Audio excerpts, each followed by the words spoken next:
And then could you state your name for the record and spell your first and last name? Edward Wagrowski, E-D-W-A-R-D, last name W-A-G-R-O-W-S-K-I.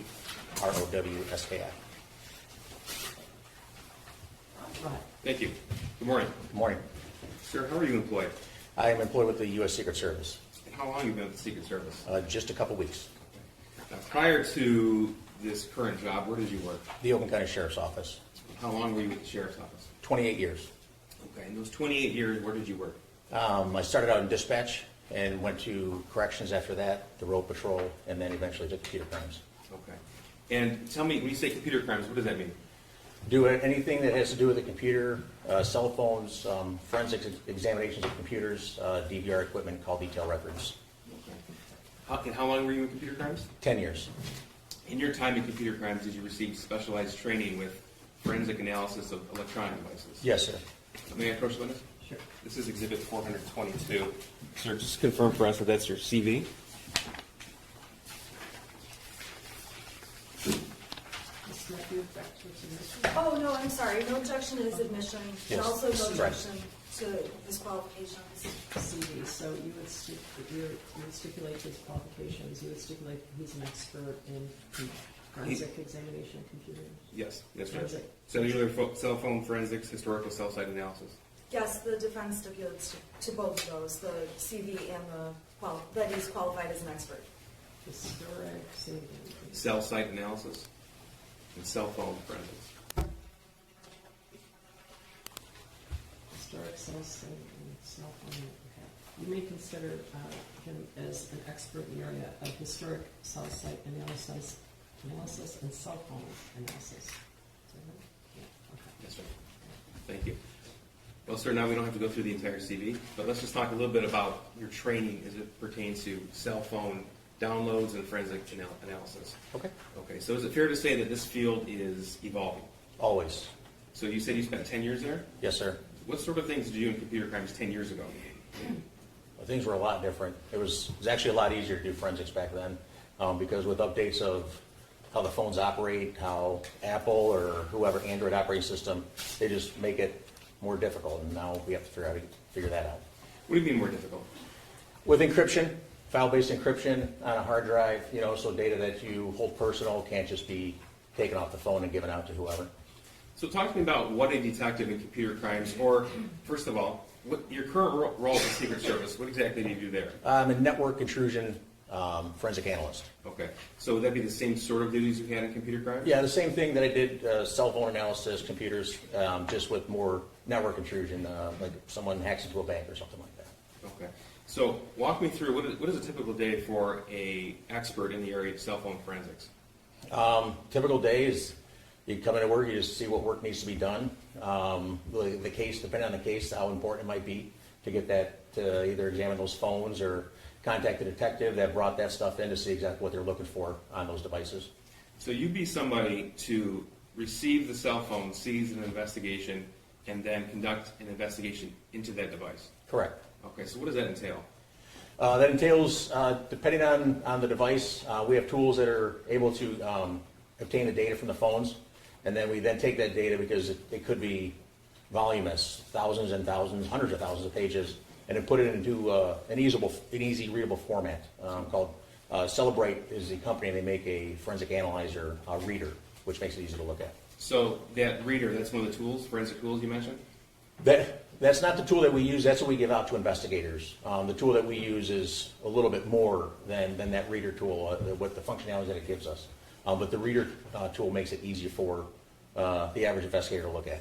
Okay, so help me understand this. So a phone is taken as part of the evidence, a search warrant is obtained for that phone, and then you're given the phone itself. Is that right? Correct. Okay, so tell the jury, please, what do you do with the phone? Walk us through that step by step. Depending on the phone, again, if it's passcode protected, if it's not passcode protected, there's different steps that we have to do.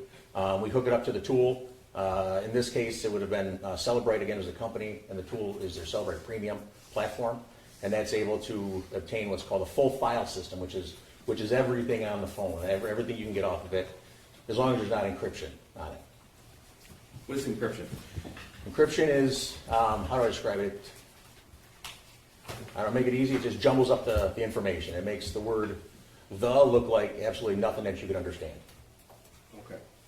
So, as an investigator in the area of digital information, you don't confine yourself just to a cell phone. Would that be right? Oh, that's correct. Okay. So, what other sources of information would you draw upon as an investigator? Someone's social media accounts, Facebook Messenger, Snapchat, all that stuff, anything you would download to your phone. And obviously the phones are cell phones, so you'd want to get the cell phone records from the carrier. Okay. Now, talk to us about how you obtain the information from other sources other than just the device itself. Via search warrant. Okay. And before a search warrant is sent, do you send something else? Yeah, there's something called a preservation letter. What that does is in order for us to get a search warrant, you have to have probable cause, or reason a judge to believe that the information you're looking for is going to be there. So while we're trying to gather that probable cause, we tell AT&T, don't destroy these records under any circumstances for 90 days until you hear back from us. Okay. Now, as an investigator, why is it important to not confine yourself to just the device itself? When I say device, I'm talking about cell phone. So why would you not confine yourself just to that cell phone? Because sometimes the stuff isn't always stored on the phone. It could be stored on a server, and the computer system, like, again, Facebook, for example, or Instagram, that information isn't always stored directly on your device. It's stored on a server that your phone just accesses. Okay. So, is it your goal then as an investigator in computer forensics to gather as much information as possible? Always. And then when you gather the information, what do you do with it? Start talking to the OIC, as it's called, the officer in charge of the case. What are you guys looking for? What do you need? How can we help you, basically? Okay. Now, is every cell phone the same in how they store and transmit data? No, sir. Okay, tell me the differences.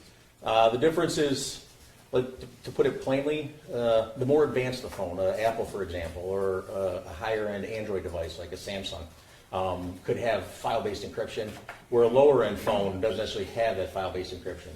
Do you know why that is? It's just whatever the manufacturer wants to put on the phone. To keep the cost down, to not have as many developers and all that stuff, you just keep the cost down by not having that as part of your platform. So if the user of a phone is spending more money for the device from a certain manufacturer, they can expect to have a higher level of encryption. Would that be right? Yeah, and features, yes. And features, okay. Yes. So then, is it possible to recover deleted content from a phone? Potentially. And why is it potential? Potentially because, again, you go back to that file-based encryption that I've said over and over. Is if it's, once you delete something on your phone, it's not necessarily always deleted on the phone, it's just encrypted. You telling it to delete it just erases the path to get you that encrypted data. And so we can't find it. So it has nothing to do with the forensic tools at your disposal, it's regarding the manufacturer of the device itself? That's correct. Okay. Now, you talked about how some information can be stored on a server as opposed to a device. If something is deleted from a phone by the user, are you still able to recover it from the server? Potentially, yes. Okay, and tell me in what circumstances. For this situation in particular, I did some research. Facebook Messenger, for example, two people are having a conversation. I delete it on my phone. All I do is I tell my phone I don't want to see it anymore. Where Facebook, as the other person wants to see that conversation, won't delete it so that person can still read the conversation on their end of the phone. Okay, so let's say you and I have a Facebook Messenger chat with each other, and I delete that from my phone. If the investigator wanted to recover that information, it wouldn't be on my phone. Is that correct? Possibly, yes, correct. Okay, but then you could send a search warrant to Facebook, to the server, and obtain that information. Correct. Okay. Now, what if you and I both deleted it from our phones? What would happen then? According to what I've looked up and looked into Facebook's website, that it won't be available. Okay, so then it's deleted completely if both users of the chat delete it. Correct. Okay.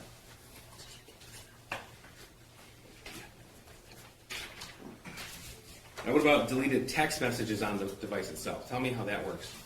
Yeah, it just comes back to possibly being able to delete or retrieve deleted text messages on how they're stored in the phone, if the database is still available, or if the app's totally deleted from the phone, and all that data is stored in the phone, and I tell it to delete that app, then it could possibly be totally gone.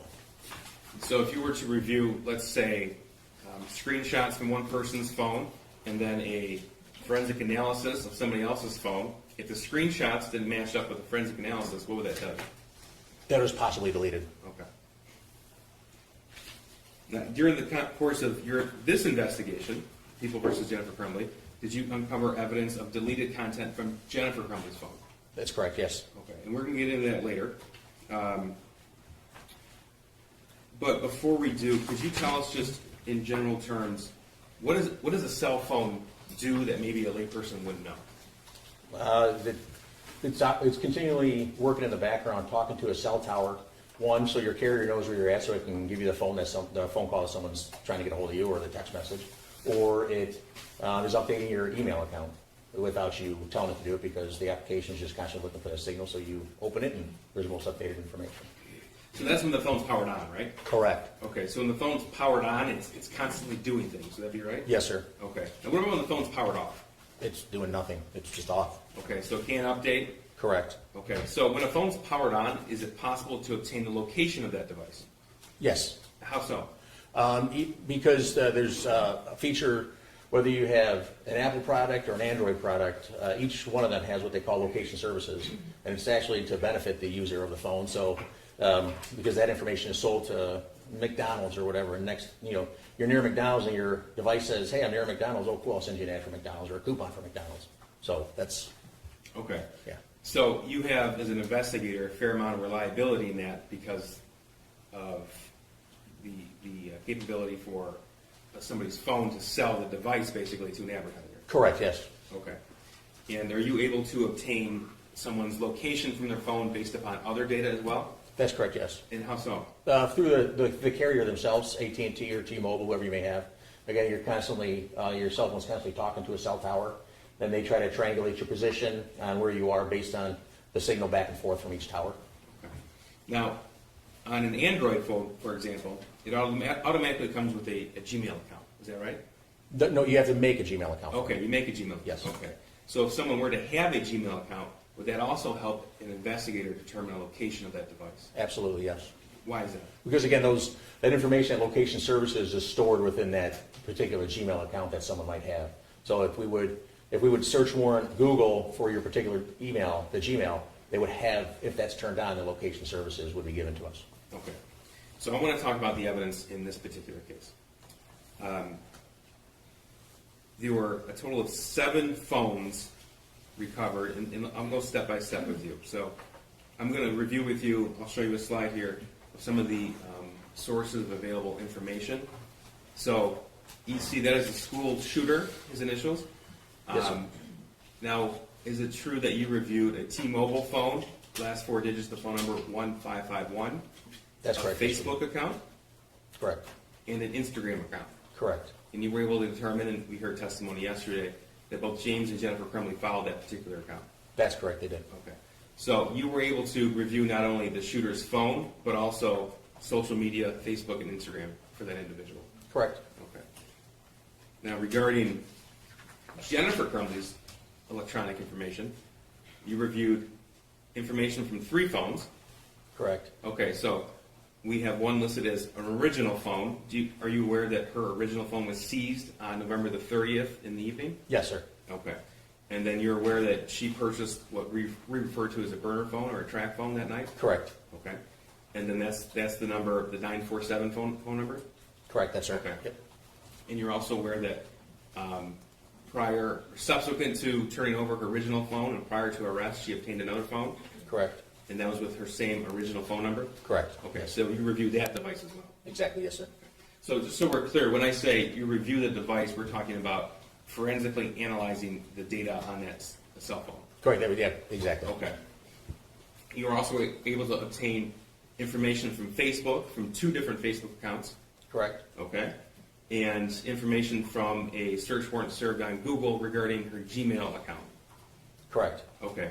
And that Gmail account and that Yahoo account, did that include location data? The Gmail account, yes, yes, it does. Gmail account did? Yes. Okay. Now regarding James Crumbley, again, 3 cell phones. Is that right? Correct. Okay. His Instagram account, Correct. his Yahoo account, Correct. his Gmail account, Correct. an email through Charter Communications, Correct, yes. and then a search warrant was served on DoorDash to obtain his DoorDash driving location history. Correct. Okay. Now, your goal with obtaining all of this information as an investigator into digital evidence is to obtain the who, the what, the where, the why, and turn that information over to the officer in charge and ultimately the prosecutors in the court. Would that be right? Correct, everything we can get. Okay.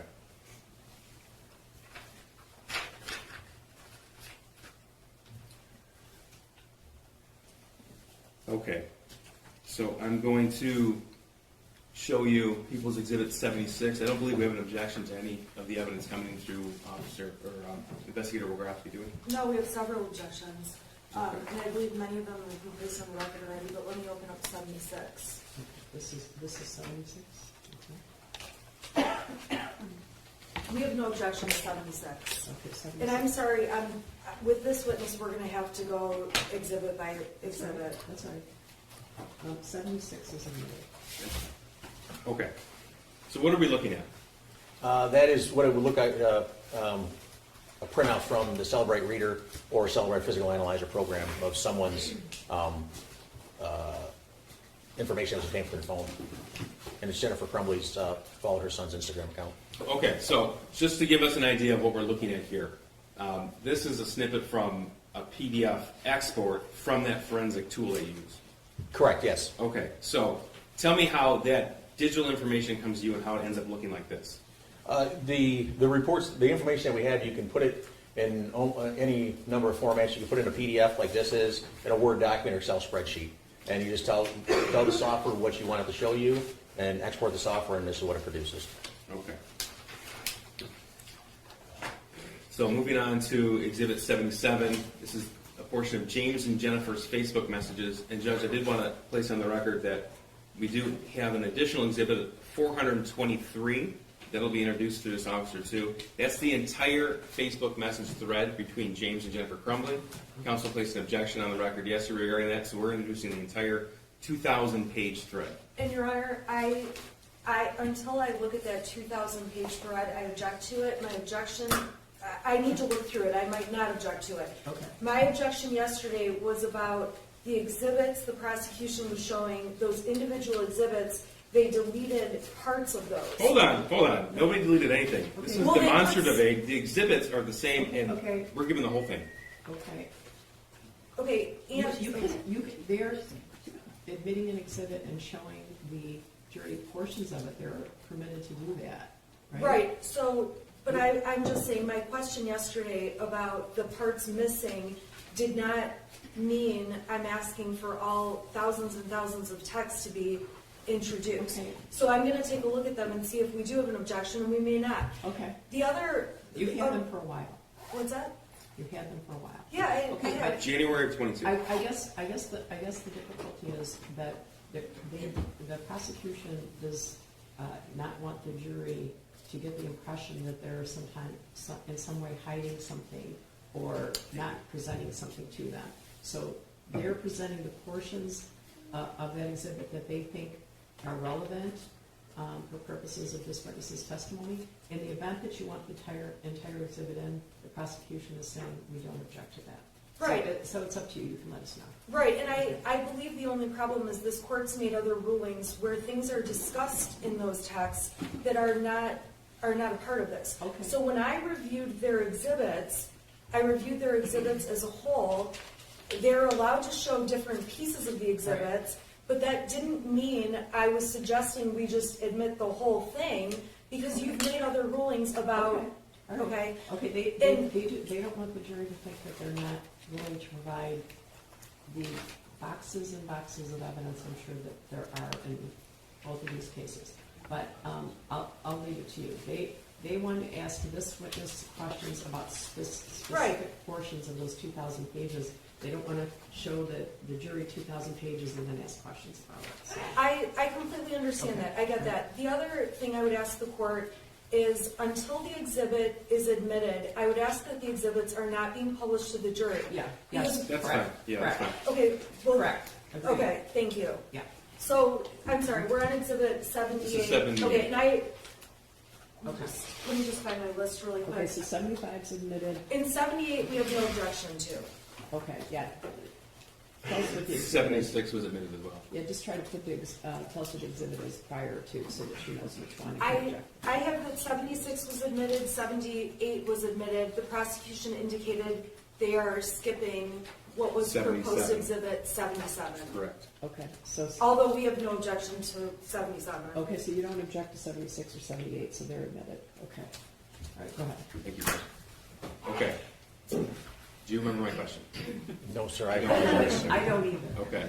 All right. So this is Exhibit 78. It's been admitted. This is from the James and Jennifer Facebook message thread. Okay. So before we get into the content, you talked for a little bit before about deleted content, specifically a Facebook Messenger thread between two people. Correct. Okay. Now, in the course of your investigation, you came to learn that Jennifer Crumbley had a Facebook account, That's correct. and that James Crumbley also had one. That's correct. Okay. Did you uncover this particular chat thread on Jennifer Crumbley's phone? No, Okay. How did you obtain it? through a search warrant to James Crumbley's account. Okay. So, if there is an actual chat history, in this case a 2,000-page chat history between two people, but it's not found on a device, but it's found on the server, what does that indicate to you? That one person deleted it. Okay. And in fact, Jennifer Crumbley had the Facebook Messenger app on her phone. That's correct, she did. Just this was deleted. The chat thread, correct. All right. Now, 78 is a few slides, so we'll go through it together. Okay, we have the date and time up there. We're going to start with March the 9th of 2021. We're going to backtrack a day to give it context, and then we're going to go through late winter, early spring of 2021. Okay. So before we get into this, is it fair to say that as an investigator who analyzes all this electronic and digital information, you're able to provide a digital footprint for the individuals you're investigating? That's correct. Okay, and that's the goal of your investigation, generally speaking? Yes, sir. All right. Blue is who? That is Jennifer. That's Jennifer, okay. So she wrote, leaving at 4 today, what time you done? And that was March 9th at 2:55 p.m. Correct. Okay, now it says UTC minus 5. What does that mean? The UTC is, that people might know as GMT, it's where all time starts in Greenwich, and then it goes plus or minus depending on which way you go from that line. At that time of the year in March, we were minus 5 hours from the start of time. So if you add 5 hours, it would give you what the UTC actual time is on the Earth. So when you see UTC minus a number, that indicates to us that that's real time. That's great. It's already been factored in. The software did that. Perfect, okay. So March the 9th, you able to get an idea what James and Jennifer were doing and talking about in this conversation? Yes, sir. Okay. So she wrote, leaving at 4 today, what time you done? James wrote 5. He's in green. Correct. And we know that because that's his Facebook ID as well as his name that came with the Cellbrite reader. Correct. Yes, sir. Okay. And she wrote, okay, see you at 5:30. Correct.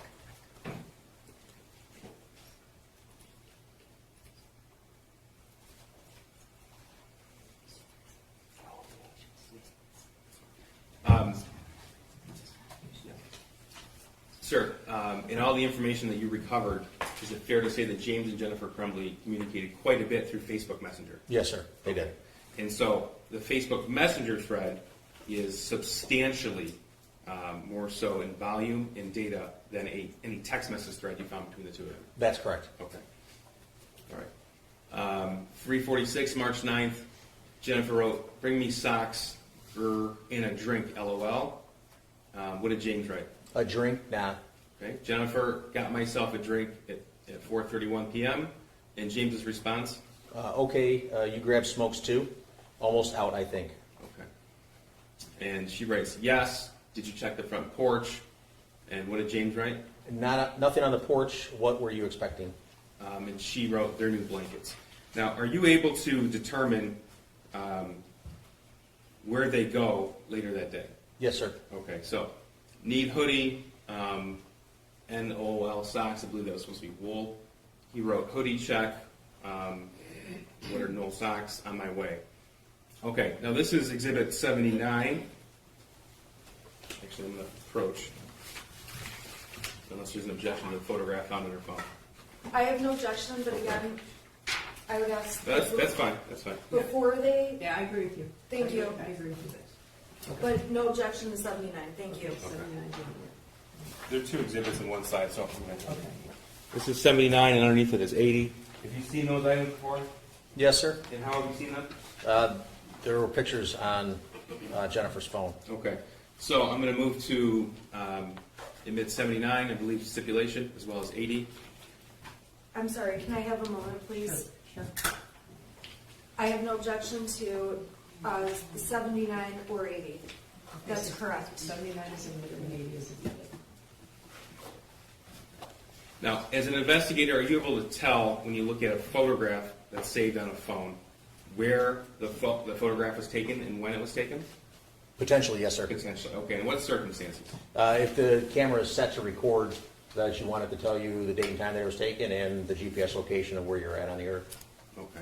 So 79 and 80 on the screen. 79 is the picture itself, and then in the text box on the right, that's the metadata. Correct. What's metadata?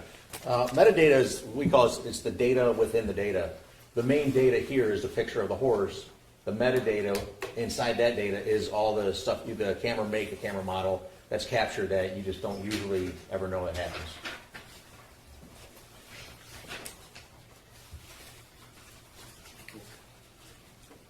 You know, I think before we get into your investigation into the phones itself, I want us to back up a little bit and talk about your involvement, how you got involved in this case. So November 30th, 2021, you were a detective in computer crimes. Yes, sir. Okay. And do you remember that day? Yes, sir. Okay. Were you working? Yes, sir. Okay. Where were you at 12:51 p.m. on November the 30th? At 12:51 p.m., I was sitting in my office, I believe, at the Oakland County Sheriff's Office. Okay. Did you learn of the school shooting in Oxford? Yes, sir. Tell me how you learned that and what you did next. Our captain came in, and well, prior to that, our sergeant, who was off that day, had said that there was a shooter at the high school, and we thought in the office like it was just somebody near the area that fired a long gun or something like that, you know, from a house, and you know, the police are going to show up and do their job. And then probably a few minutes after that, our captain came in and said that there was a shooting at Oxford High School, and the phrase used was all hands on deck. Okay. So what'd you do? Being what is referred to in the business as a computer nerd, you just grab your stuff, you know, your computer, your laptop, what you think you might need, what we had no idea what we were getting into. And I knew Oxford was a long ways away from the Pontiac area. I figured by the time I got there, it was going to be long over, and me and my partners were just going to do what we do. Okay. So did you get in a squad car? Did you get in an unmarked car? I have an unmarked, at the time I had an unmarked white minivan with emergency lights and siren in it. Okay. So did you start heading north then? Yes, sir. All right. Tell me about that.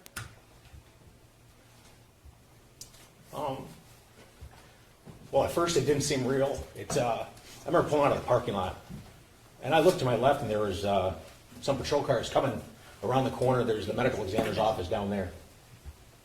And I'm like, then it like really came real. Like, holy crap! Like they know about it. It was the state police. I'm like, they know about it. Like this is serious. It's bigger than I could ever have imagined. So I flipped my lights on at that point and just drove north. Okay. How fast were you going?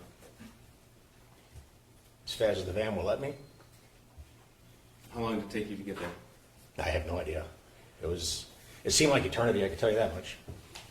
So, Oxford High School, it's a large school. It's one level, it's one story rather. Yes, sir. As far as area, it's got a pretty big footprint. Okay. So, where did you go when you pulled up? When I was driving there, there's a lot of radio traffic, a lot. I remember I was actually at 24 and Lapeer Road, M24 Lapeer Road and Updike, and they called that S1 was in custody. And I was still, I know, a ways off from there. But that, you know, we didn't know what was going on. We didn't know if there was a second shooter, a third shooter, a bomb planted somewhere. So, you know, it just didn't stop. And I drove north on 24. Again, it seemed like eternity. And with every half mile I drove, it seemed like there was another emergency vehicle falling in behind me. Yesterday was described as a caravan. Would that be accurate? Oh, it was definitely a caravan. There was one time we got into, I remember we were approaching a light, we were getting closer, and there was, the light had just turned red. so cross traffic was gonna start, which obviously is a dangerous situation, being in a car, actually the white minivan that no one believes is a police car.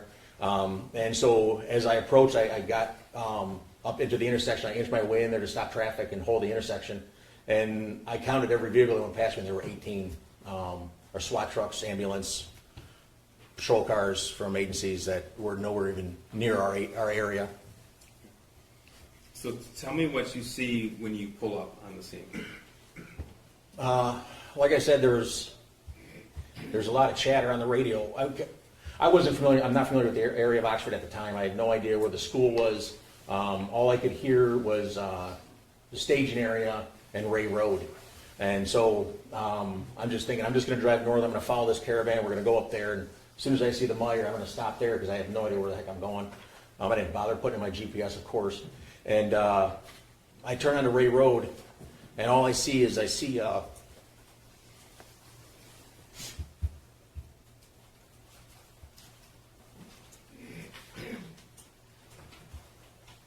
kids that look like my kids.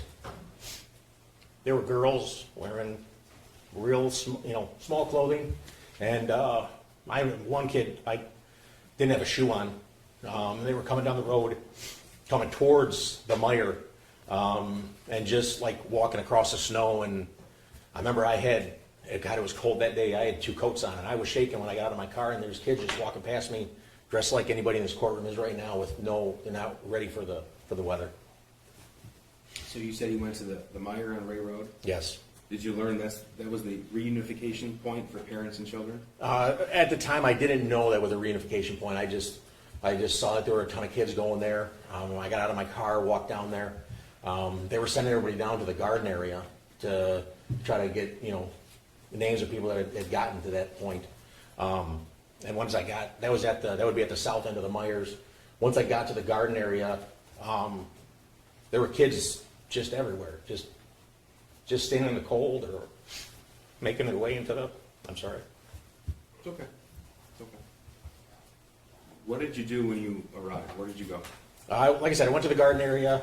I picked up on what they were trying to do. They were passing out notebooks just to write down everybody's names and phone number, all the students that were coming in.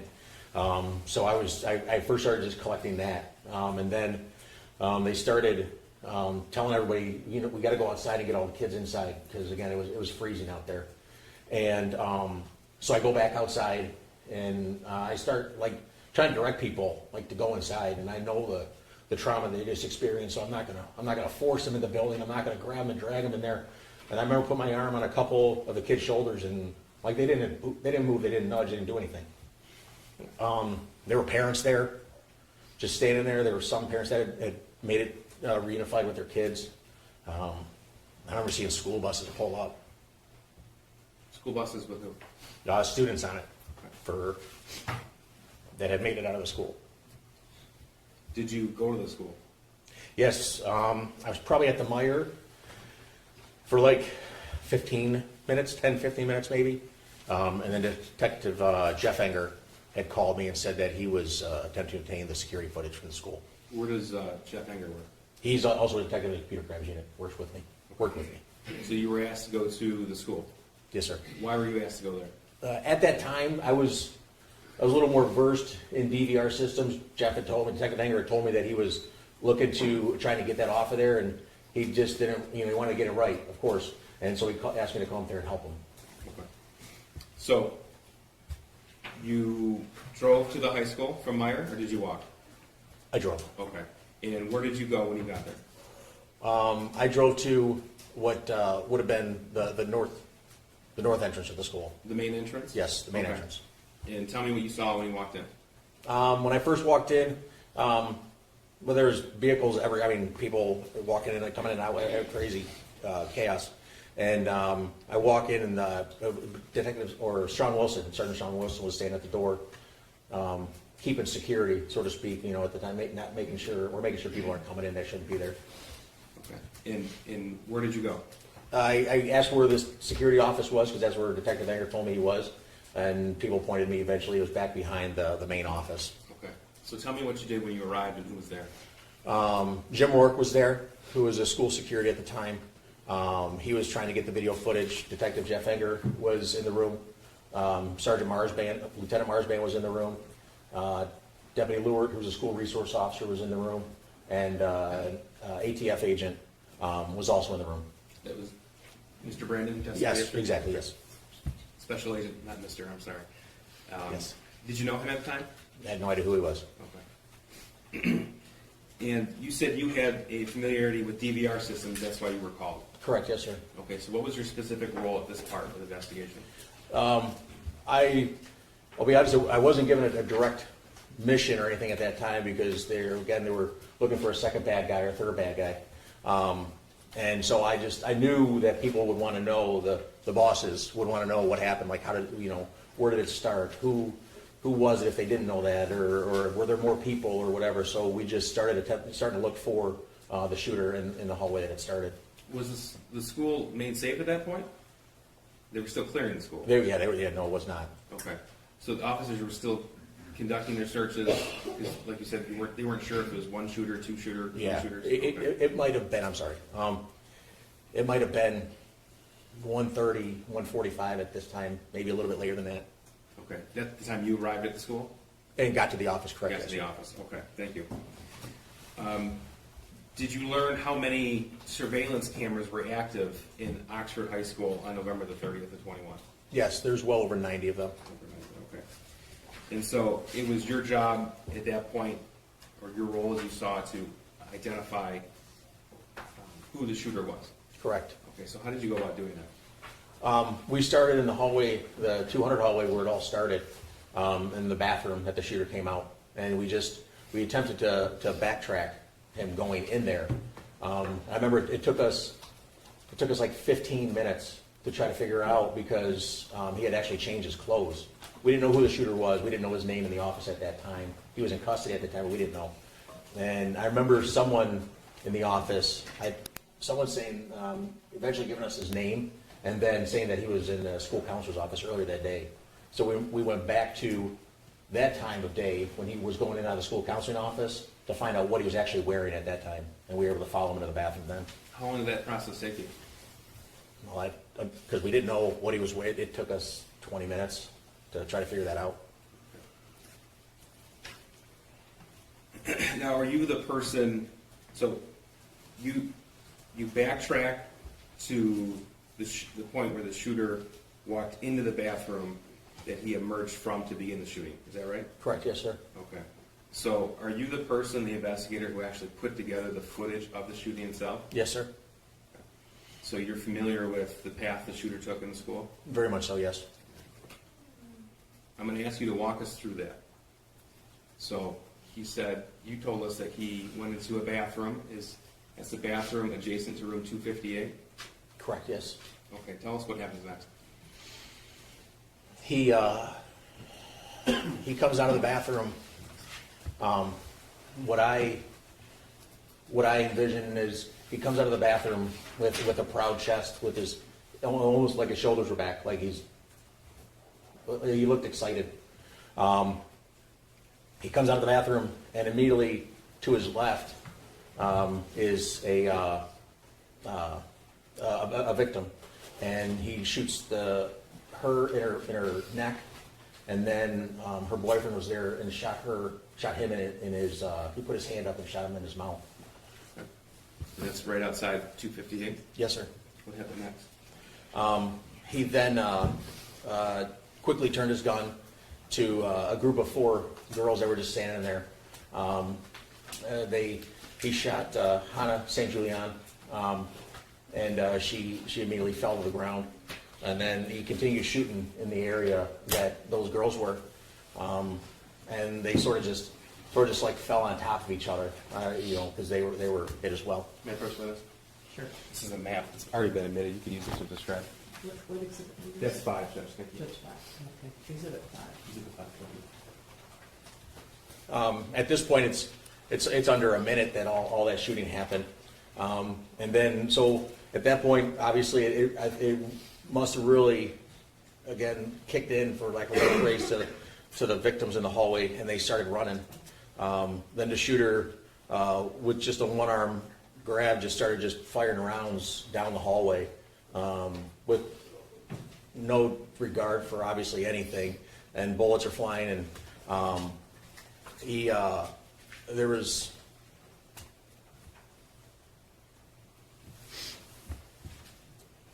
there's one girl who was, you see at the end of the hallway, she just, as the shooting starts, she drops down into the fetal position in an attempt to protect herself. And the shooter runs up to her and just puts the gun right to her head. And that was Madison. And you see her fall over. He then goes around the hallway. And there's, at this time, all the kids have gotten out of the area, most of the kids. You see two girls. One stops at a classroom that obviously the victims inside have already locked the door, so you can't pull it open. You see her trying to tug on that door. And there's another girl with dark hair that comes running up behind her and like grabs her while the shooter is just shooting down the hallway. And then they just take off running further down the hallway. Then now he's rounded the corner from where it all started. Continues going down the hallway. I think at that point he might have reloaded his gun and continued down the hallway. I'm sorry. And then he stops as he gets to, like, there's a courtyard, what they call the cubby. Jim worked on what they call this area the cubby, where the cameras are. And you see Tate Muir, he comes in the door and then just takes a left. He must not have known what was going on. And that's when the shooter leveled the gun, like if you were at a gun range and practicing. Leveled the gun, appeared to look down the sights of the gun, and fired around. Tate just fell instantly.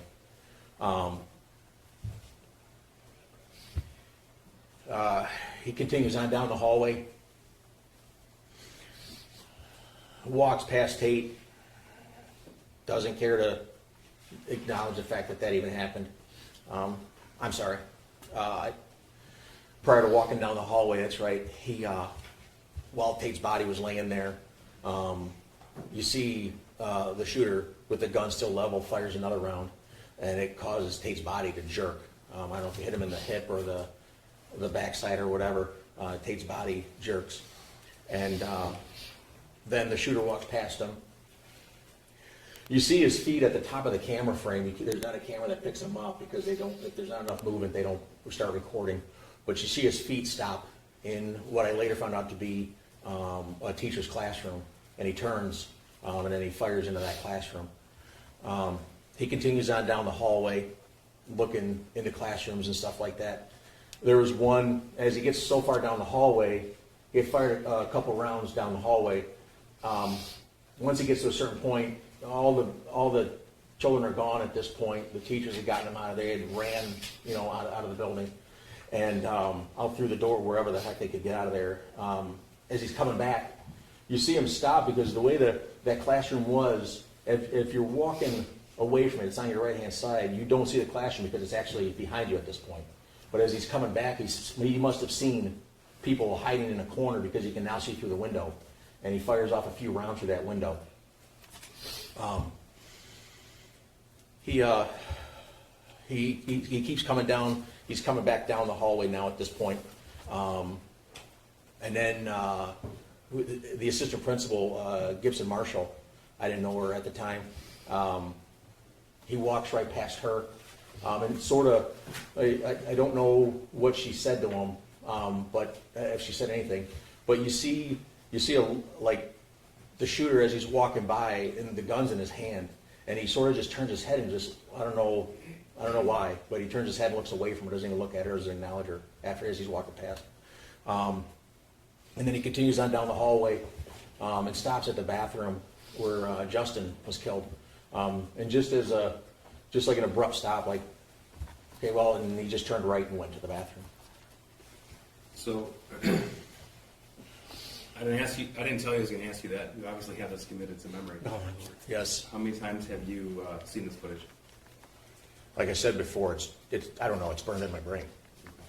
And it was your responsibility to obtain that footage, to get the information to officials at the sheriff's office and federal law enforcement as well? Yes, sir. So you were the person that had to watch, rewind over and over again? Countless times, yes. Okay. Now, just one more question about November the 30th. When you arrived at the Meyer and Ray Road, were there just a few parents there or a lot of parents there? There were dozens of parents just standing there just waiting. Okay. Now, I want to direct your attention now to the late winter of 2021 and the early spring of 2021. Specifically, how you came to know about information regarding that time period in your review of the defendant's device. So, I had already introduced this exhibit. 79 is the photograph, 80 is the metadata. Okay. And if you could tell us, did you recover evidence around this time frame that was of note to you of an investigator in this case? Yes. Okay. So, like I said, we're going to start with March the 9th and move backwards from there. May I approach witness? Sure. This is People's Proposed 81. Sir, I've just handed you a map. We were talking about metadata and how it can occasionally give an investigator an idea of where and when a photograph is taken. Correct. Okay, and if we look at the screen here on Exhibit 80, we have coordinates at the bottom of that metadata. Is that correct? That's correct. Okay, and so 81 I've just handed you, that's the coordinates plugged into a map. Yeah, yes, correct. People move to admit 81. No objection. 81's I'm a sorry, map. 80, It's a Google map of metadata. yep, no objection. 81 is omitted. So this is 81 on the screen here, and that tells you, in addition to the metadata, where the picture was taken, where that device was when the picture was taken. Correct. Okay, and again, this is March 9th of 2021. Correct. Okay.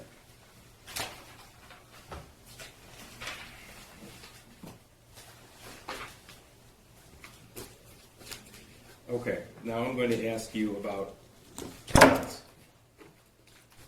what Jennifer's son was texting Jennifer about on March 9, 2021. May I approach the witness? Sure. This is People's Proposed Exhibit 82. Sir, those are text messages exported from Jennifer Crumbley's phone. Have you seen that in the past? Yes, sir, I have. Okay, and how did you come to see that? From the phone extraction. Okay, and you extracted the information and you reviewed those messages? Correct, yes. People move to admit 82. Any objections to 82? I'm sorry. Remember, 82 is the text message between Shooter and Jennifer, pages 105 to 106, dated March 9, 2021. Yeah, I believe that the court, I've previously lodged an thank you. objection that I ruled on. Correct, it's preserved. 82 is omitted. thank you. Sir, I'm going to publish that because there's multiple slides and then you can look at the screen.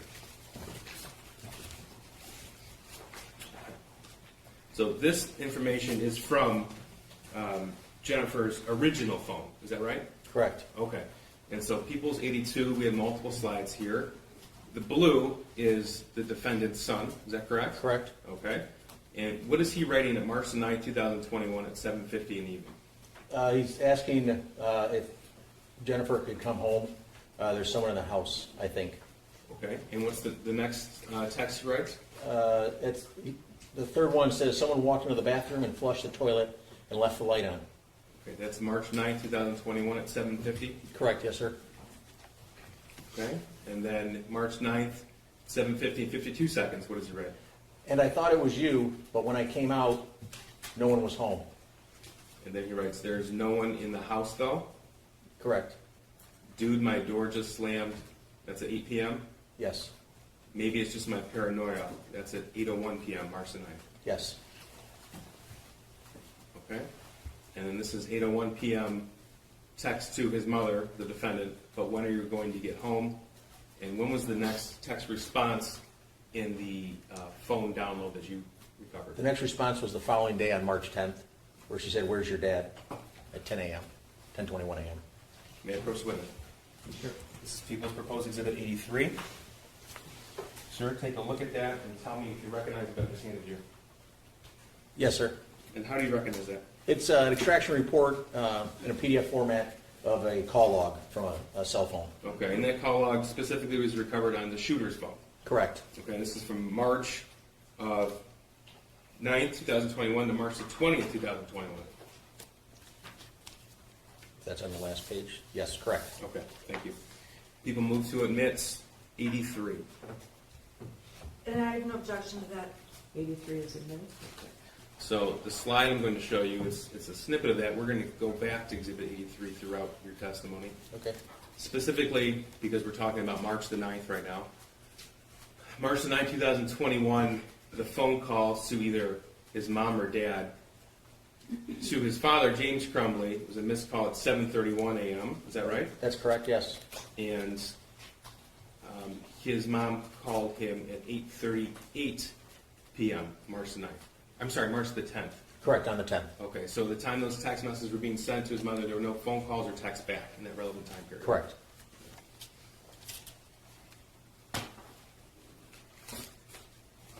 Now, I'm going to back up a day to March the 8th to give this context. May I approach the minutes? Sure. This is People's Proposed Exhibit 84. Sir, 84 is the portion of the Facebook thread between James and Jennifer Crumbley, pages 386 and 388 from March the 8th of 21. Is that right? Correct. And you've seen this before? Yes, sir. People move to admit 84. No objection, Your Honor. 84 is admitted. So I'll direct your attention to the screen. This is blue again is Jennifer, green is James. Is that right? Correct. Okay, and that's because this chat specifically was deleted from Jennifer's phone. That's correct, it was. Okay. So Jennifer's words: Ethan going to bowling. And what does James write? IDK? I don't know. Okay. And she writes, "What do you mean, IDK?" His response, I don't know exactly what I said. We'll know after he gets home. okay. And Jennifer wrote, "Does he have his phone? Why isn't he home yet? He should be home by now." That's March 8th, 21 at 3:12 p.m. That's correct. Okay. Then she writes, "Freaking out." And James's response, He does not get home until 3:16. okay. And then Jennifer wrote, "I told you to pick him up because he's upset and I don't want him to do anything stupid, goddammit." Correct. That's March 8th, 21, 3:13 p.m. That's correct. Okay. And James writes, "Dude, chill. He is fine. I'm trying to fucking work." That's correct, he did. Okay. So for context, this is the day before those text messages were sent by the defendant's son to the defendant. Correct. Now, I want to move on to March the 17th of 2021. May I approach the witness? Sure. This is People's Proposed 85. Sir, 85 is the Facebook thread between James and Jennifer Crumbley, pages 432 to 435 from March 17th. Do you recognize that? Yes, sir. And how do you recognize it? Again, it's a printout of a Facebook chat. Okay. And you've, of course, seen that before? Yes, sir. Because you were the one to pull the information? Correct, yes, sir. What number is it? 85. 85. People move to mid 85. Your Honor, I'm trying to pull it up right now. Okay, sure. May we approach? Yes. Do you want to go in the hallway? I don't know.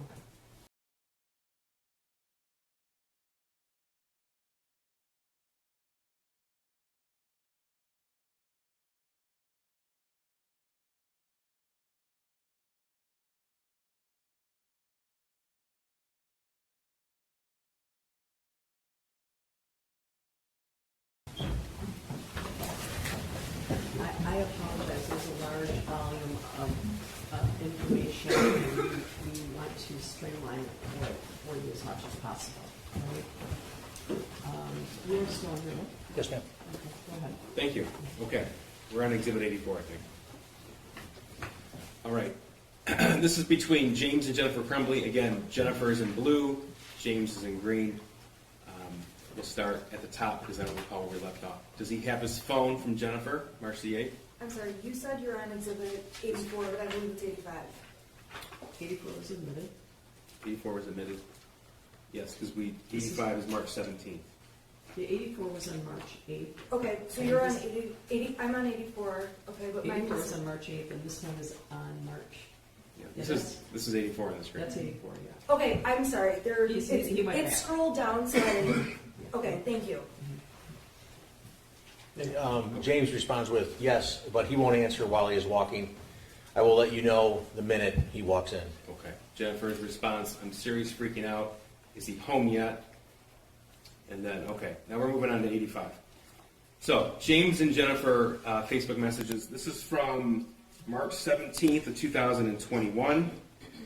And you've seen this before. Yes, sir. And this is admitted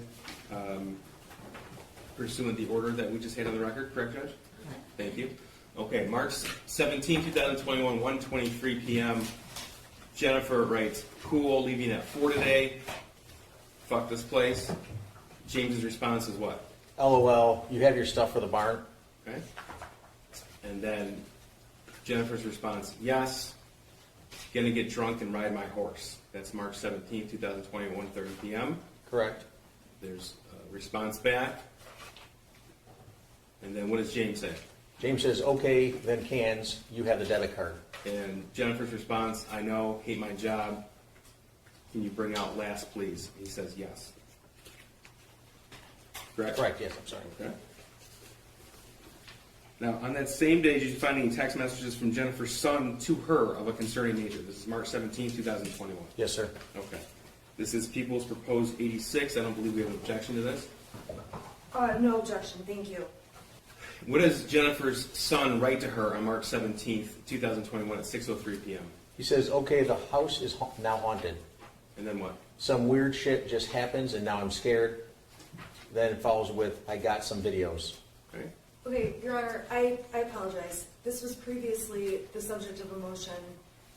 I do object, however, the court has already ruled it's admissible. I'm sorry, I misspoke. Yes, Okay. yes, I have already ruled on this hearing.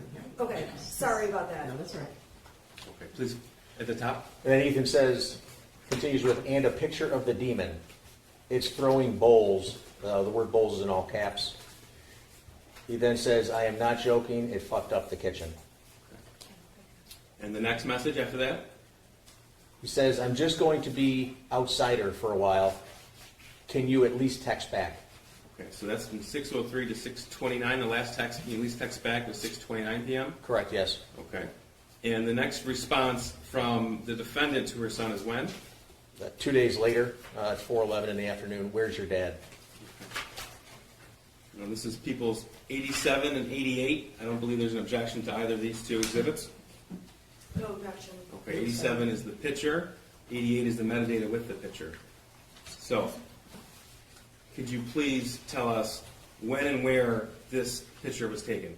It was taken, the GPS is similar to the previous ones at a horse barn. He's on a horse. It was taken on March 17th at 6:03 p.m. Okay, 6:03, that's the same time that the text messages regarding the house being haunted and saw a demon? Correct. Okay. And this is actually found on Jennifer Crumbley's phone. That's correct, it was. And who's that a picture of? That's James Crumbley. And that's St. Patrick's Day, correct? Correct. This is exhibit 89 and 90. 89 is the photograph, 90 is the metadata. This is also St. Patrick's Day 2021, is that correct? Correct, same day. And this is an image also on Jennifer Crumbley's phone. Correct. Okay. And when was this taken? On March 17th at 6:03 p.m. Okay. Same location? It appears so, yes. Now I'm going to move you on to exhibit 91 and exhibit 92. Again, we're still talking about St. Patrick's Day 2021. What time was this picture taken? This was taken at 6:28 in the evening. Okay. And again, is that time and date significant to you as an investigator in this case? Yes, it is. Why? It was the time when Ethan was sending, the shooter was sending the text messages. Okay. And this is also on Jennifer Crumbley's phone. Correct. Exhibit 93, also a picture captured on Jennifer Crumbley's phone. This is also St. Patrick's Day 2021. And this is at 6:30 p.m. Correct. Okay. Same location as the other photographs we I just believe went so, through? yes, sir. Okay. I'm going to go back to Exhibit 83. This has already been admitted. This is the phone log found on the shooter's phone. So the time we're speaking of, those text messages where he sent his mother indication that he was seeing bowls fly off the shelf and the demon, that was between 6:03 p.m. and 6:29 p.m. Is that right? That's correct. Okay. So we already saw that there was not a text back from Jennifer Crumbley, but tell us about the phone logs. What do these show? It shows a phone call from Jennifer Crumbley at 7:24 p.m. Okay. So that's about an hour and a half after he texted about the house being haunted. That's correct. And that was a 19-second call? Correct. Okay. Now I'm going to move on to March the 19th, 2021. This is a Facebook conversation between James and Jennifer regarding their son that day. Again, Jennifer in blue, James in green. Correct. Okay. She said, "Is he awake?" And what did James respond? James responds with, yeah. Jennifer wrote, "How is he?" James then responds with, he woke up looking like he had way, in all caps, W-A-Y, too much to drink last night, complaining about a headache. Okay. And then her response is, "Well, he was really worked up and out of control, so I can see why." That's March 19th, 21, at 9:41 a.m. Correct. About 48 seconds later, she wrote, "All I know is he needs to eat, go to work, and work hard and not complain, and he can get his stuff back." Correct. And then March 19th, later on, you responded and didn't get it. That's Jennifer Crumbley's words? That's correct, yes. Now, the next day, March the 20th, did you find text messages from the school shooter to his mother, the defendant, of a concerning nature from that day? Yes. We're still on 95 on the slide. James wrote, Jesus, yes. He said, referring to their son, "Let me ask you a question. Why am I in your guy's room, LOL?" And Jennifer's response is what? OMG. Oh my God. And the conversation continued. James wrote what? I totally thought you were giving him a Xanax last night. ... And Jennifer's response was, Does he seem better? and then, No melatonin. and James wrote what? I know. And Jennifer wrote, But he hasn't had one before, so I should have only given him half. and then James' response is, he is doing his school, says his head hurts. He took Tylenol. Correct. Okay. And Jennifer's response was, is he okay to work? That's at March 19th at 11 a.m. Correct. And James's response, Was yeah. and that's also, it's 11:13 a.m.? Correct. Okay. And then Jennifer wrote 11:38 a.m. on March 19th. Does he remember what he did? Correct. Okay. And what was James's response? James responds with, Dude, I am working on a demo right now. I have not talked to him, and he is doing school. Okay. And then her response is? Okay then, geesh. Okay, thank you. Now, this is 96 that we just admitted. This is from March the 20th of 2021. And again, did you find text messages from the school shooter to the defendant of a concerning nature? Correct. Okay, in the blue, that's all the school shooter's words? Correct. Okay, what did he write to her? He starts with, I finished picking up the room. That was at 2:38 on the 20th. 2:33? 2:33, I'm sorry, Okay. yes. He then says, I cleaned until the clothes started flying off the shelf. And then what? This stuff only happens when I'm home alone. Okay, it's March 20th, 2021 at 2:34 p.m. Correct. And this is the same date and time? Yes, it is. And what did he write? I picked the clothes back up, though. Okay, that's March 20th at 2:34. Correct. And when was the next response to that? By Jennifer was on the 22nd of March at 8:17 p.m. Okay, so I'm going back to Exhibit 83, which is the phone log found, recovered off of the school shooter's phone, specific to these days. Okay, so we just went through March the 20th, and those messages were sent about 2:30 in the afternoon, if you recall. Is that right? Yes, sir? Okay. And were there any phone calls in that time period? No, there was not. Okay. In fact, the next call was 6:37 p.m. on March the 20th.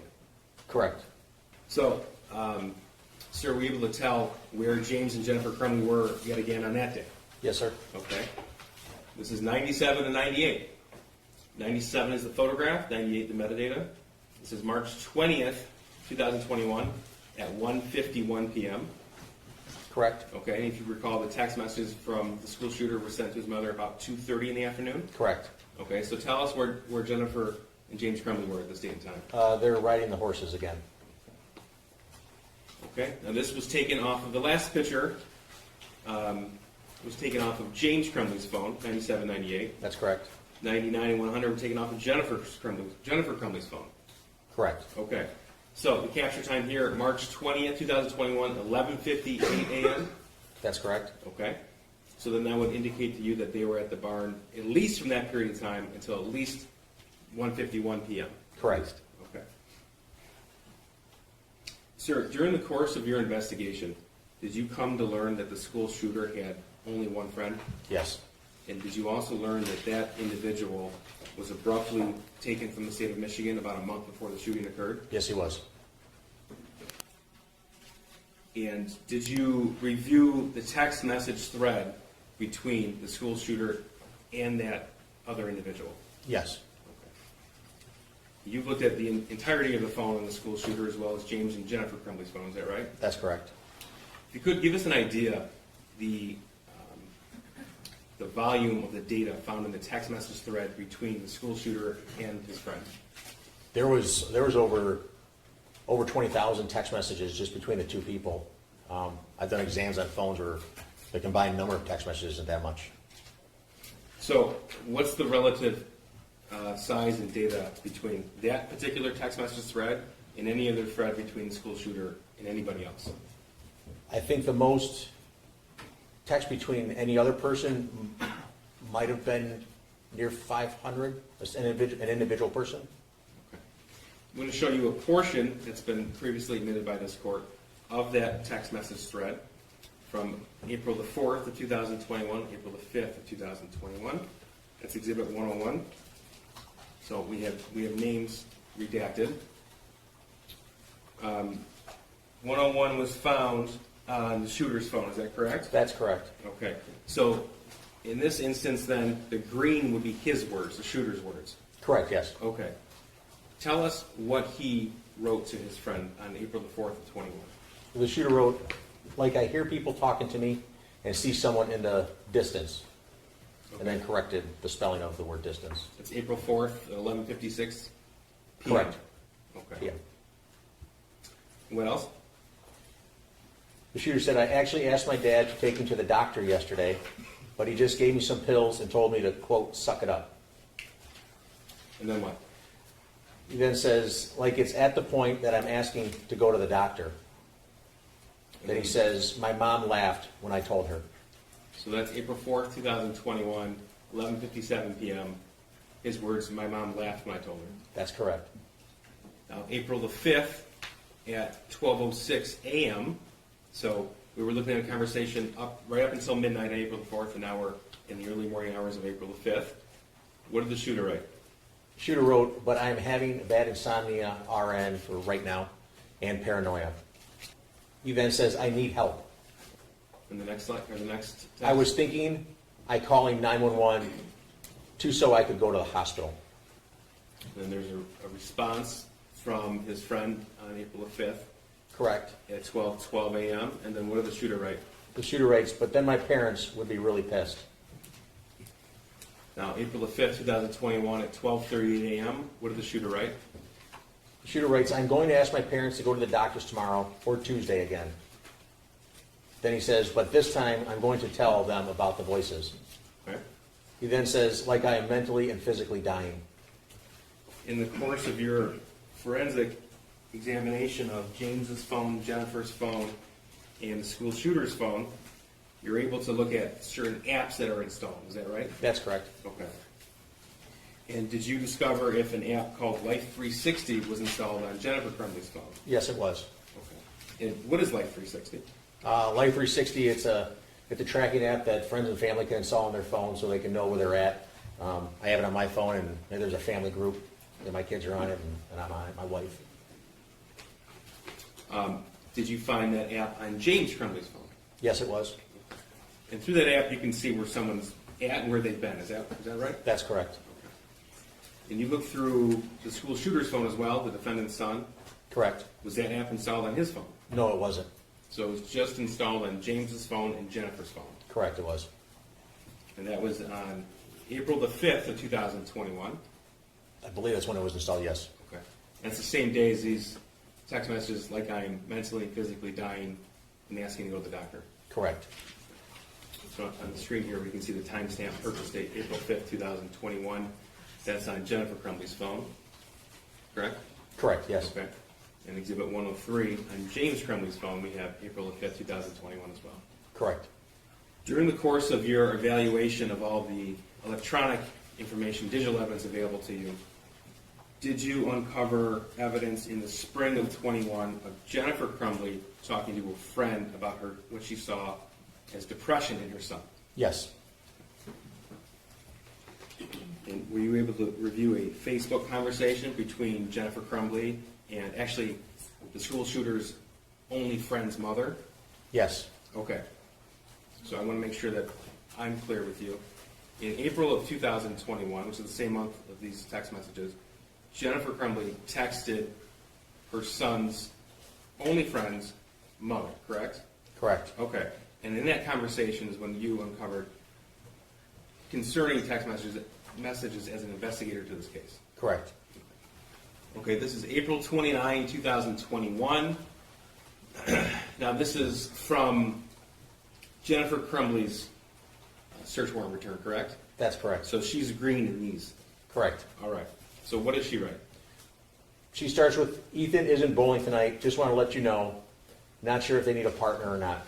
Okay, and then her son's friend's mother, also named Jennifer, writes, is he feeling okay? Correct. And the defendant's response?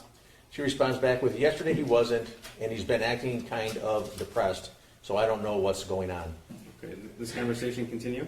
Yes, it does.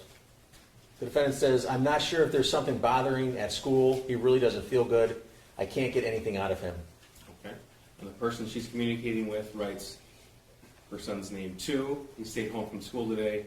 The only time he's happy is when he's with the school shooter. Correct. And then her son has 2 E's and 2 D's. I'm wondering if he's worried about that. That's the other individual worried about her own son. Correct. Okay. That's 5:24 p.m. on April the 29th. That's correct. The conversation continues. What does the defendant write? The defendant says, yeah, this is all new to me. I'm not used to Ethan being moody. He's usually pretty happy, and we'll talk about anything. I do know Ethan's been stressed about school and his grades. We called the school, but she wasn't in. Social, do it tomorrow. I think his grades have a lot to do with it.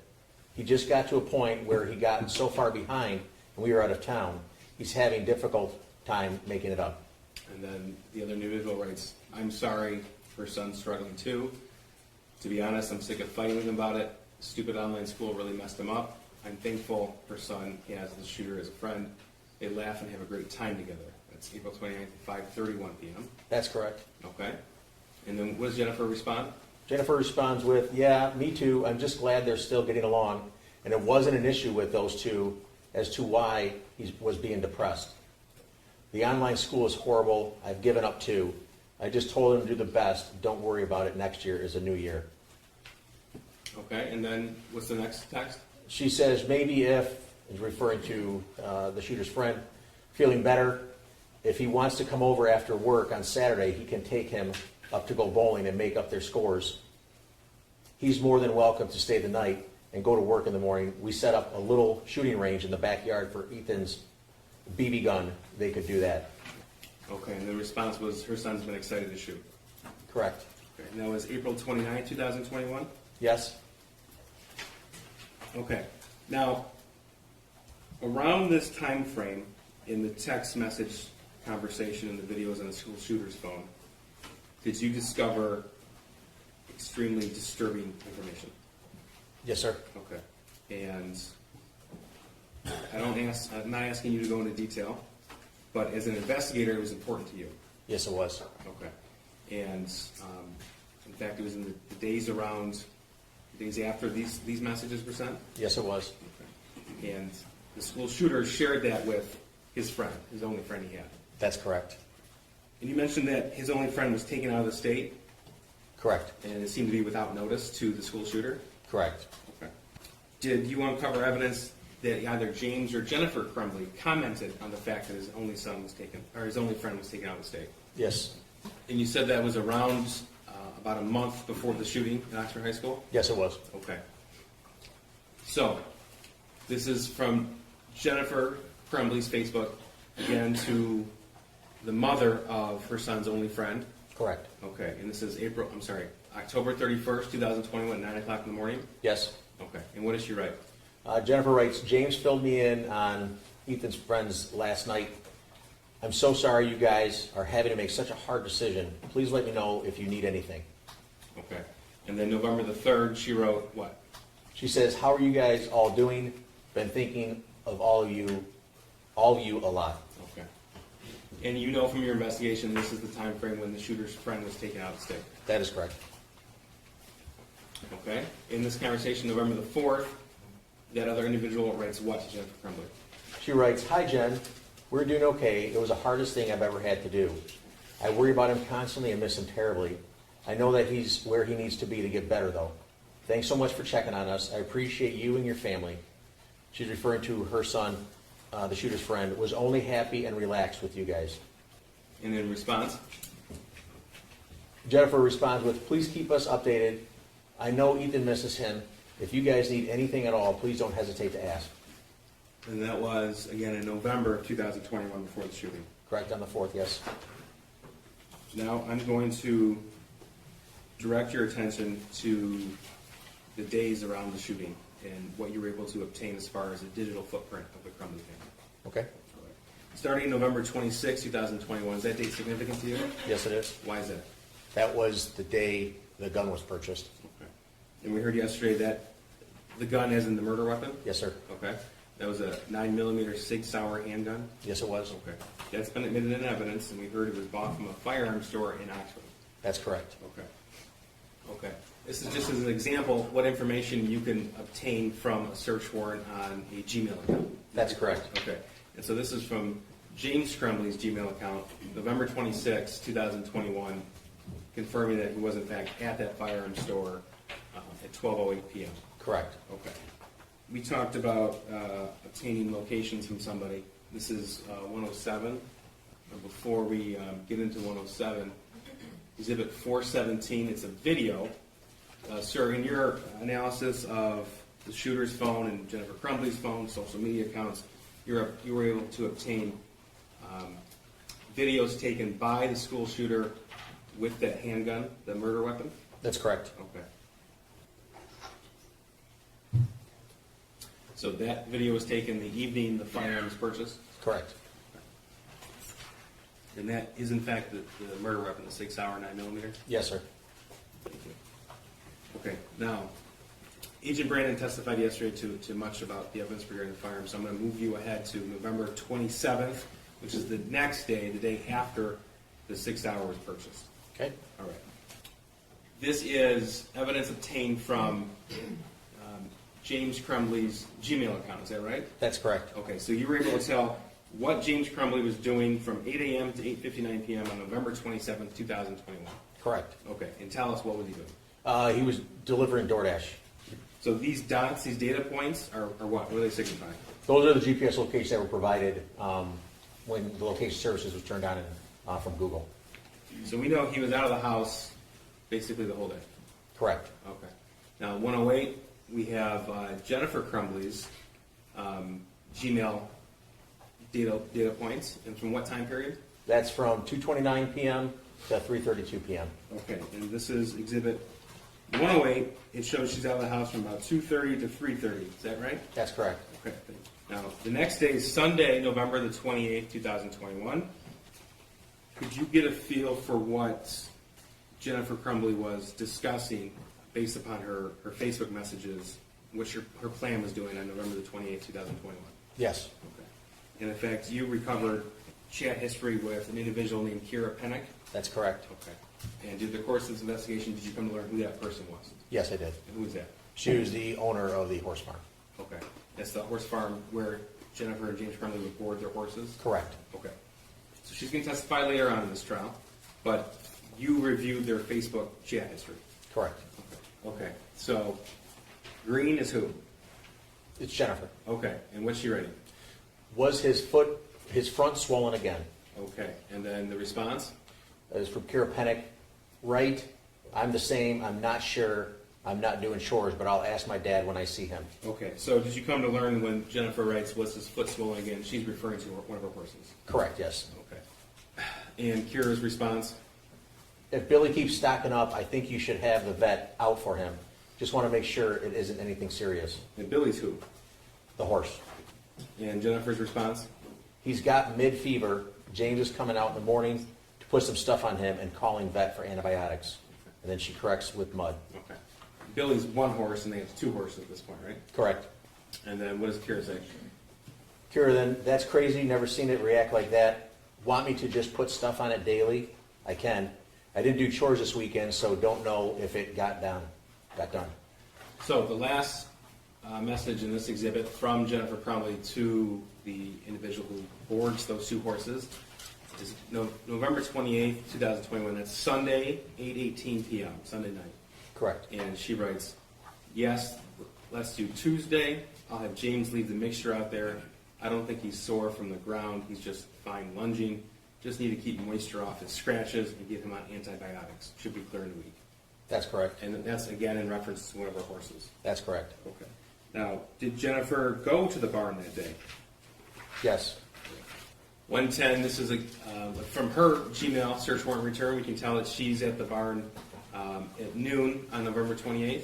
That's correct. Okay, and she's back at home. This is Exhibit 111 at about 2 o'clock. Correct. All right.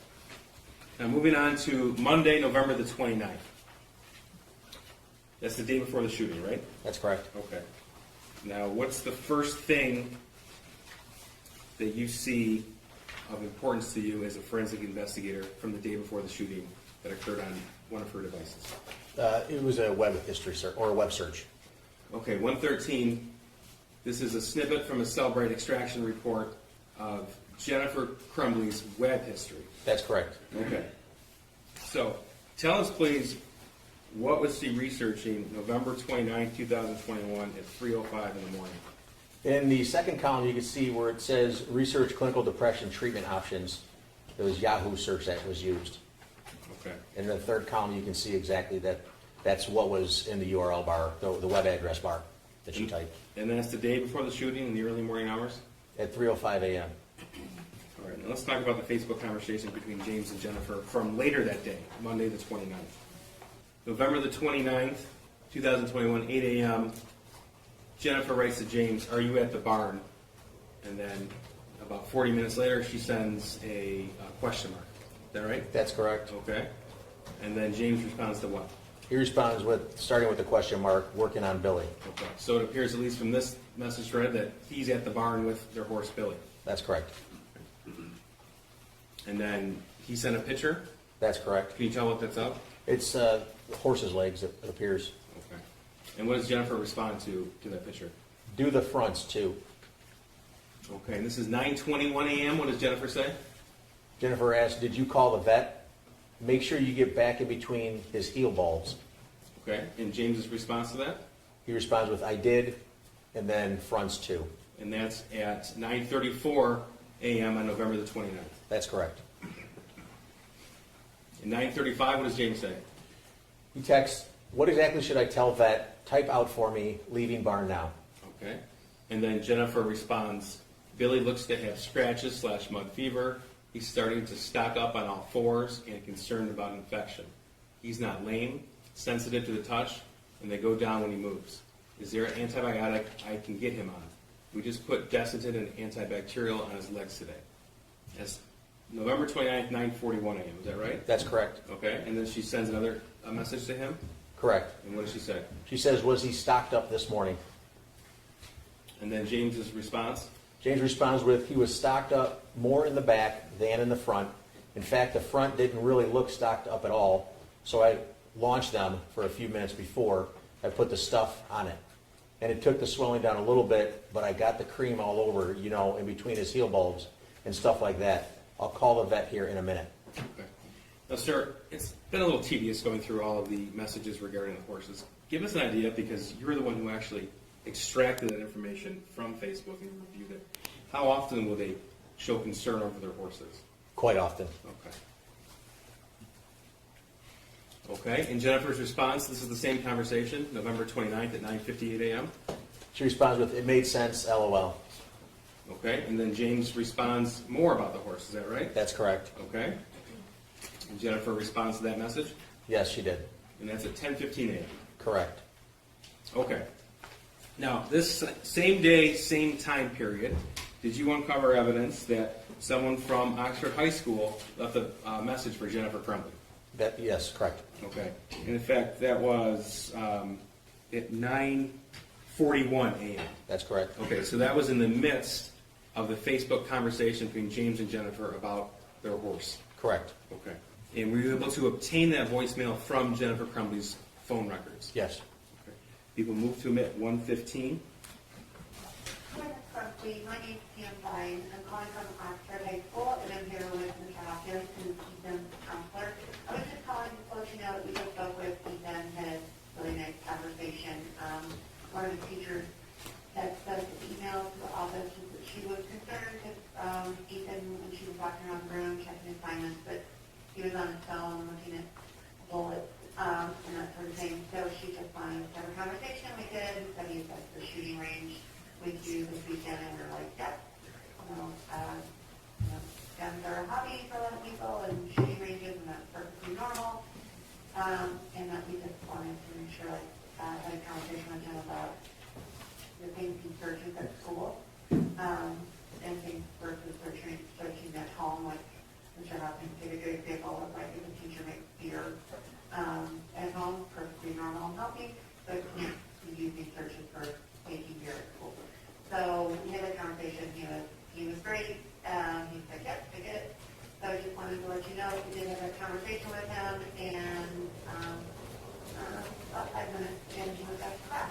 All right, if you have any questions, you can give me a call. Otherwise, it'll be a great holiday. Thanks. Bye-bye. Okay, that was the day before the shooting at 9:41 a.m. Correct. Okay. Did Jennifer Crumbley access that voicemail? Eventually, yes. Okay, this is Exhibit 116. We have no objection. 116 is admitted. Thank you, Joe. And according to your analysis, she accessed the voicemail at 11:49 a.m. That's correct. Okay. So that's still in the midst of the conversation she was having with James about their horse. Correct. Did you uncover evidence that Jennifer Crumbley texted her son about that voicemail? Yes. Okay. Now, owner, Green, this is Jennifer because it's from her phone. Is that right? Correct. Okay, and in fact, you were able to take the whole text message conversation that existed between between Jennifer Crumbley and her son. Is that Right. And if it were to be printed out, it'd be over 200 pages or so. Is that right? Sounds about right, yes. Okay. So I'm going to show you portions from November 29th, and we'll refer back to this. So November 29th at 11:53 a.m., this is a few minutes after she listened to the voicemail, what did she write to her son? She says, "Seriously, 2 question marks, looking at bullets in school, question mark, question mark." And he writes back, what? And then, oh yeah? Correct. And then he wrote what? I already went to the office for that. It was in first hour. All I did was look up a certain caliber at the end of class because I was curious. It was on my phone.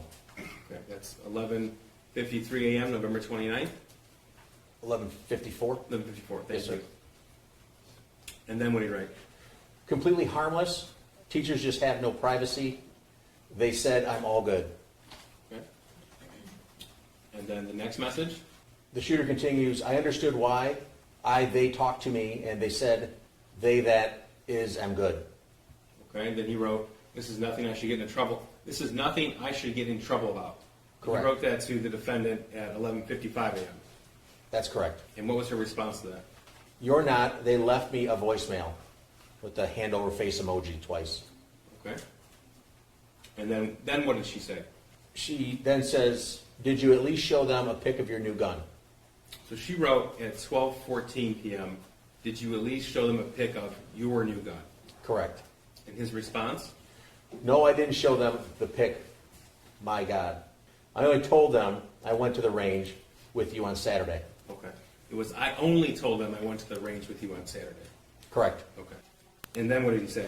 It was a harmless act. I have this bullet cartridge in my room that I didn't what kind of bullet it was, and it said it was a 22. So at the end of first hour, I just looked up different types of 22 bullets. And I guess the teachers can't get their eyes off my screen, SMH. And then what did Jennifer respond to that? She responds with, LOL, I'm period, not mad. You're not, you have to learn, not period, to period, get caught, period. And his response to that? IK, or I know, LOL. And then? 2 laughing emojis. And then he responds with, I just didn't want something this little to get me in trouble because, well, I didn't want to get in trouble, LOL. Okay, and then what did he write? The shooter says, I want to hear the voicemail when I get home, though. Also, I never tried to hide me looking up the bullet. I just didn't think a teacher would be staring at my phone. And then what did she say, the defendant? She says, okay, I saved it. Sir, did you find evidence that Jennifer discussed this incident with her husband, James, that day? Yes. This is a Facebook message between James and Jennifer Crumbley? Correct. Okay. And then Jennifer's now in blue? Correct, yes. Okay, and what did she write? She writes, Ethan, tell you what happened today. And his response? James' response was, yeah. And correct me if I'm wrong, but there's no further discussion between the two of them on Facebook Messenger. No, there's not. Now, sir, I want to take you back to the day of the shooting, November the 30th, 2021. And what we'll do is go step by step with what you were able to discern from your available sources of information. Okay. All right. Exhibit 119. Well, first of all, we already talked about how you were the individual who went through all the surveillance video. Correct. And it was your responsibility to put together that timeline. Correct. Okay. And did you also put together the timeline when the school shooter was dropped off at school? Yes. Okay. And he was dropped off at 7:46 a.m. on November the 30th? That's correct. Okay. Any objection to this? No objection. 119 is okay.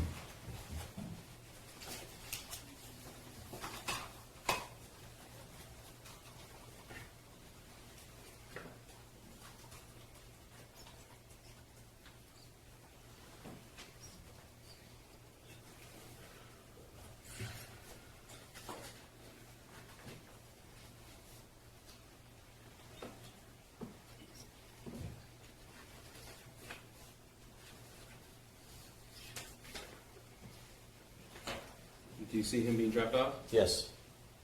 It's him with the gray hoodie and had a black t-shirt on. Right there? Correct. Okay. Judge, in looking at the time, this might be a good time to break for lunch, given the fact that we're starting to go through the evidence from the day of the shooting. If your lunch is ready. Yeah, well, that's a good point.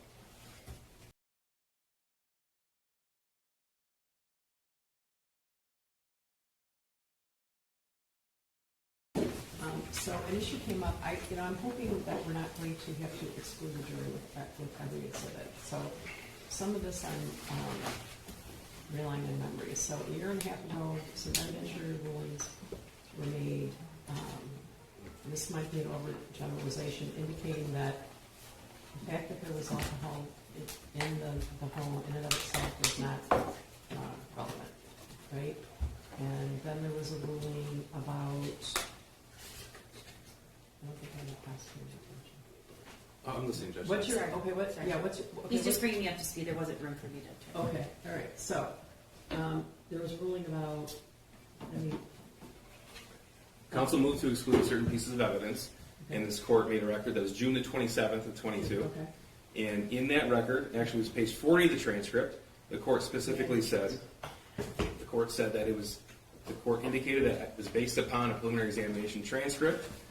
As the court recalls, neither party stipulated the exam transcript for the factual basis, and the court indicated that more evidence is being found even as we speak. I don't want to paraphrase because that's not a verbatim quote. okay. And in defense counsel's opening, so to bring the court up to speed on the record, counsel asked to approach and objected to any reference of alcohol. There's one text in this text message thread, or Facebook thread, between James and Jennifer. Jennifer, on March 17th, says, gonna get drunk and ride my horse.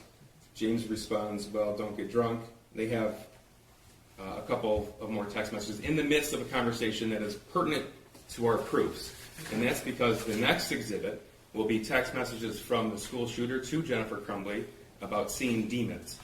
And then there'll be evidence of a lack of phone calls, lack of text messages back. And to get back to the court's ruling, the court said no evidence of alcohol or substance use unless it does show some type of parental neglect. Okay. So these particular messages are the same time, the same date, where the defendant's son is experiencing or stating that he's experiencing hallucinating.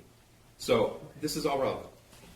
And Your Honor, my point is, on Exhibit 85, there are texts that do not need to be included to make the point that Mr. and Mrs. Crumbley were at the barn and not with their son. We're objecting to the texts that include buying beer, being drunk on a horse. They are irrelevant. They are also irrelevant to someone being a hypervigilant parent. I would consider myself a hypervigilant parent, and I have some cocktails once in a while. That issue is not relevant. The alcohol is not relevant. It's just an unnecessary part of this text to make them look like they're out drinking, when the whole point is that they're out with their horses and not with their son. Judge, it's not counsel's idea of what the point is. No, it's not just that they're out with their horses and not with their son, and there's no crime, there's obviously no crime committed by people with children having cocktails, or heck, this room would probably be in jail, but that being said, the issue is whether or not the shooter's texts are being ignored. That's the point of it. Right, Judge. And there is an offer of proof, there is substantial evidence that has been excluded that shows the substance use of James and Jennifer Crumbley. Substantial. We're not introducing any of that because of the court's ruling. But directly on point to this, in the midst of a conversation, it is relevant. It's material, it's probative, it's under 401, people we know. Okay, well, am I able to see a specific picture of, because some of it might be, some of it might not be. So I don't love to do this while the jury is waiting. Is there more things like this that if the shooter is having some trauma, feeling some trauma, and reaching out to his parents and they're ignoring him, that evidence to me is obviously relevant. Correct, Judge.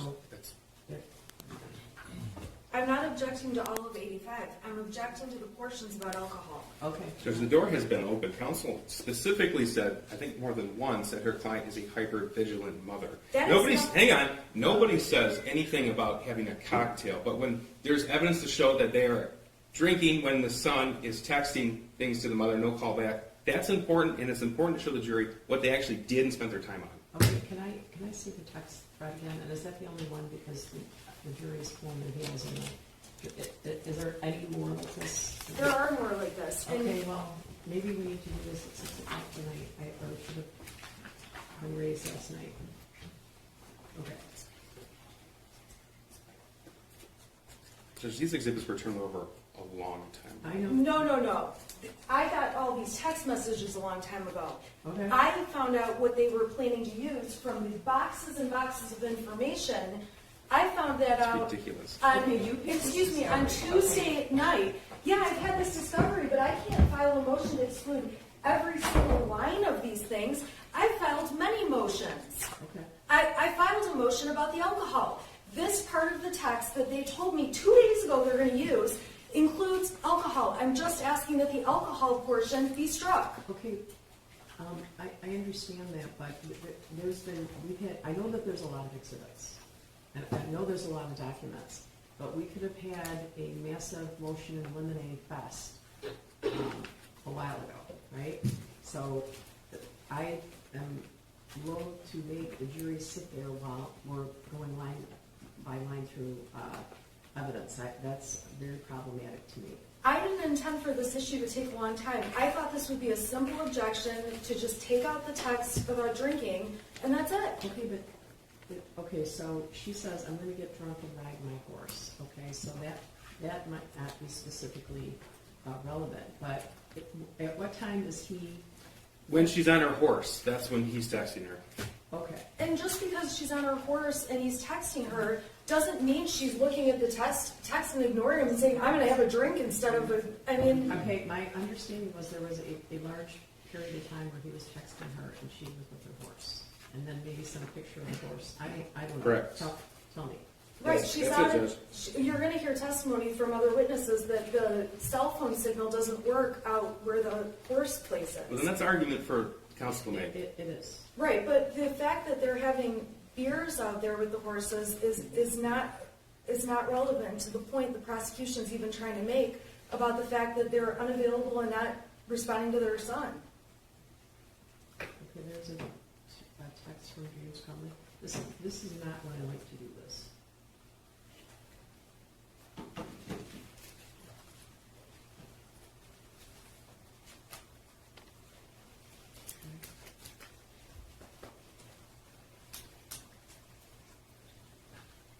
Okay, she says, gonna get drunk and ride my horse. That's at 1:30 in the afternoon. When do you say he's trying to contact her? That was a day during the week when she was at work. After work, she went to the barn, the text being around 5:50 p.m. When she's at the barn, we know that from pictures and metadata.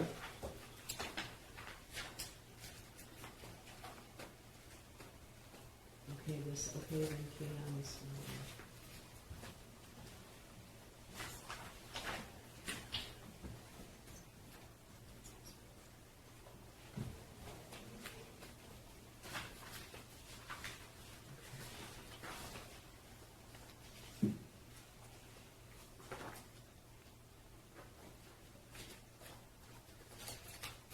And so the court is aware there are no other, we took all other reference out prior to trial of alcohol use in accordance with this court's order.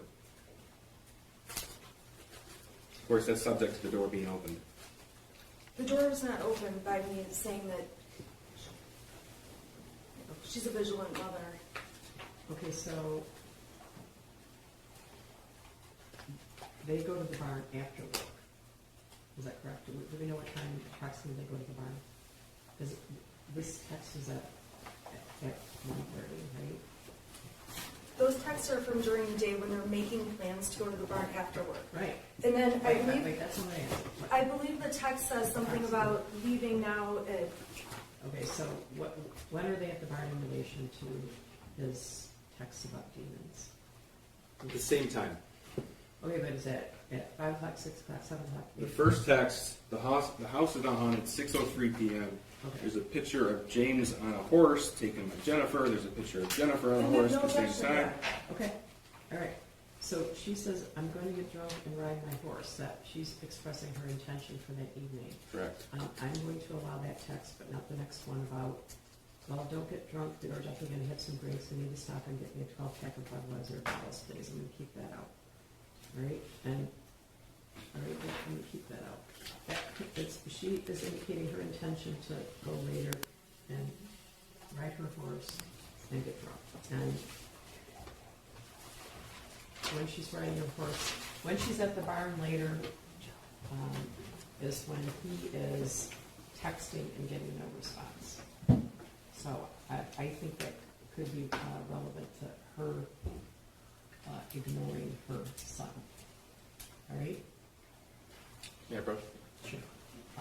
But this text from James Crumbley, I'm going to exclude. Is there anything else in there that Okay, needs to so be excluded? just for the record, page 432, Yeah. the second text, the Yeah, message one back from James Crumbley. Crumbley.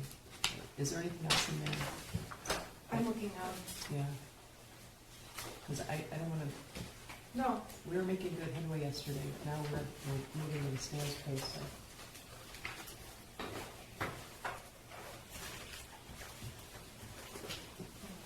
well, Your Honor, there's also a text responding to the one about buying beers. Jennifer just says, okay, but glass is not a good idea. I mean, Yeah, you can strike that too, because it's referring to the text above. It's not relevant. so it would just be those two portions. Okay, yeah, can you strike that? I don't know how easy it is to do it up here, but, It'll just take a minute. okay. All right. This one's Are there any other issues such as this? I'm looking right now, Your Honor. Okay, well, we shouldn't be looking right now.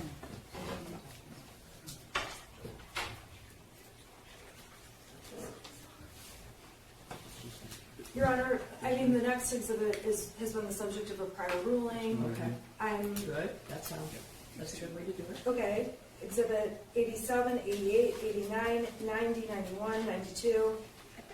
We're trying on the fly Okay. to edit an exhibit. Okay, go Or an ahead. objection we just got, and now there's, like, Okay, I want to find out if there's any looming issues, because we do too. they're going to because get their 10,000 steps here. We do too. Your Honor, I did not think this objection would be such a process. I simply was asking for like one little part of this to be struck, and Okay. objections during trial are common. This is Okay. just a very simple. All right, but is there anything else coming up that would require the jury to step out? There's photos. Well, I don't know what objections to such. I have objections to many photos that are going to be brought in through a different witness, but what are they planning to use? Because I have 450 right now. If I know what's coming, I can tell the court. Okay, well, there's a list of exhibits, and there's, coming after that, after the text messages, are pictures. It looks like there's pictures of James and Jennifer. And we have no objection to those. Okay, I just want to know if, Your Honor, if I could just say, there's a lot of inquiry as to exactly who we're calling next, which exhibit we're, and, this isn't a math formula. We really are changing this organically because we're working. I get it. So we're trying to be cooperative, but things Okay. do change. I know, and you're not required to divulge your trial strategy and your order and all that. I'm moving a lot of people around, and I just want to know if there's anything else that needs to be handled right now on the record. The only other objections, I believe, with respect to this witness, at least for the next very long time, are objections the court's already ruled on. So, Okay, thank you. okay, so at least we can get through, this whole page of exhibits with no problem. All right. Okay, perhaps council can meet with us after court today to go over the next proposed exhibits, and then we can see what objections. Oh, okay, yeah, it's just because I don't want to take your time. That sounds great. All right. Thank Okay. you. All right, so, So 85 is modified, and yes. thank you. Okay. Are we ready for the jury? I think so. Okay.